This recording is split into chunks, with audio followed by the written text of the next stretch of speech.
Batuk pilek bisa sembuh dengan memijat bagian tubuh yang tepat. Ada 3 titik pijat di tubuh yang bisa meringankan batuk pilek. Sebelumnya, batuk pilek dianggap remeh karena ringan dan bisa sembuh sendiri. Sering batuk pilek dibiarkan saja agar sembuh sendirinya.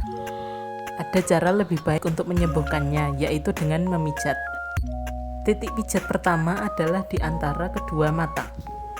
Tekan selama 10 detik, lalu dilepaskan beberapa detik, kemudian diulangi.